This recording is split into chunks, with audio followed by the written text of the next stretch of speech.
Have you ever been super stoked for a trip, only to arrive at the airport and hear those dreaded words, "This flight is overbooked"? Yeah, it's a total bummer.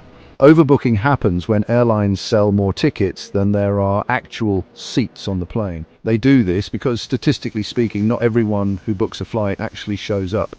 Makes sense, right? But sometimes everyone does show up, and that's when things get interesting. Someone ends up getting bumped from the flight. Not cool, airlines, not cool. But hey, don't stress out just yet. In this video, I'm going to break down everything you need to know about overbooking, from why airlines do it to how you can avoid getting bumped. I'll even give you some pro tips on how to negotiate the best possible compensation if you do get the short end of the stick. Stick around, it's going to be a wild ride. It's a numbers game? Alright, so why do airlines even overbook flights in the first place? Well, it all boils down to one thing: money. Airlines are businesses, and like any business, they're trying to make a profit. Every empty seat on a plane represents lost revenue. So, to maximize their profits, airlines use sophisticated algorithms and historical data to predict how many people are likely to miss a flight. Based on these predictions, they sell a certain number of extra tickets. Now, most of the time, this system works out just fine. A few people miss their flights, the plane takes off with a few empty seats, and the airline makes a little extra cash. But sometimes the unexpected happens. Maybe there's a big conference in town, or perhaps a bunch of people just decided to show up for their flights for once. Whatever the reason, when more passengers show up than there are seats, it's bumping time. Let's be real, some airlines are more notorious for overbooking than others. According to recent data, Frontier Airlines takes the cake for having the highest rate of overbooking, with roughly 4 passengers bumped per 10,000. Following closely behind is American Airlines and then Spirit Airlines. Now, I'm not saying you should avoid these airlines altogether, but it's definitely something to keep in mind, especially if you're flying during peak season or on a popular route. On the flip side, Delta, Allegiant and Hawaiian Airlines have the lowest rates of overbooking.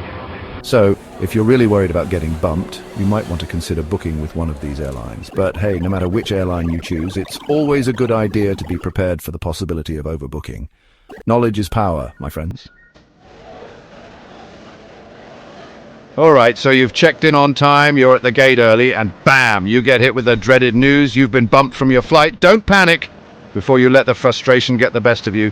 Take a deep breath and remember that you have rights. The Department of Transportation, DOT, has your back with some pretty sweet compensation rules for involuntary bumping. As of 2025, if you're flying domestically within the US and your arrival is delayed by 1 to 2 hours, you're entitled to 200% of your one-way fare, up to a maximum of $775.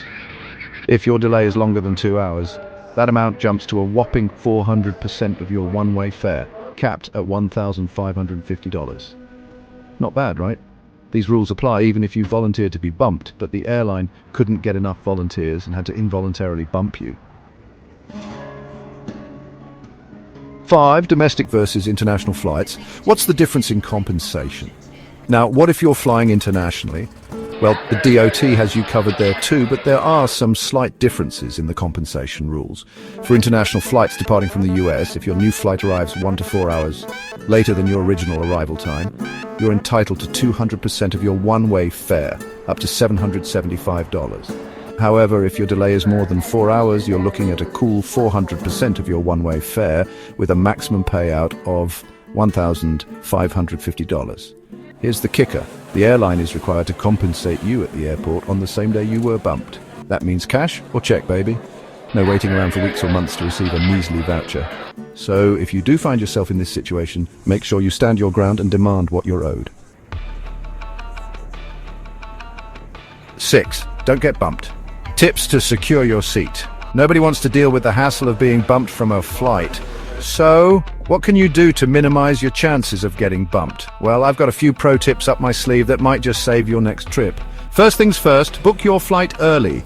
Airlines often overbook flights that are close to capacity, so the earlier you book, the better your chances of securing a seat.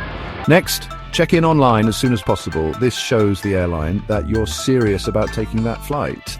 And for goodness sake, arrive at the gate early, like really early. This gives the airline less incentive to bump you, as they'll have less time to find someone else to take your place.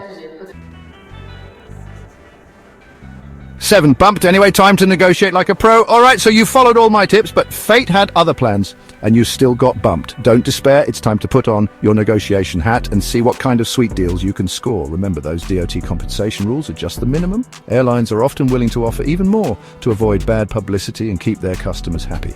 Start by politely but firmly explaining your situation to the gate agent. Let them know how this bumping inconveniences you.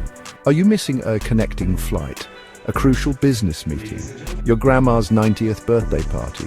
The more compelling your story, the better your chances of getting a better offer. Don't be afraid to ask for things like hotel accommodations, meal vouchers, or even an upgrade on your next flight. The worst they can say is no, right? 8.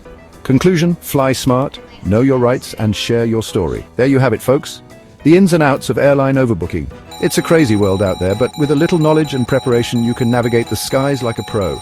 Remember to book early, check in online, arrive at the gate early, and most importantly, know your rights. And if you do get bumped, don't be afraid to negotiate for the best possible compensation. Now, I want to hear from you. Have you ever been bumped from a flight? What happened? Did you get compensated? Share your story in the comments below, and don't forget to like and subscribe for more awesome travel tips and advice. See you in the next video.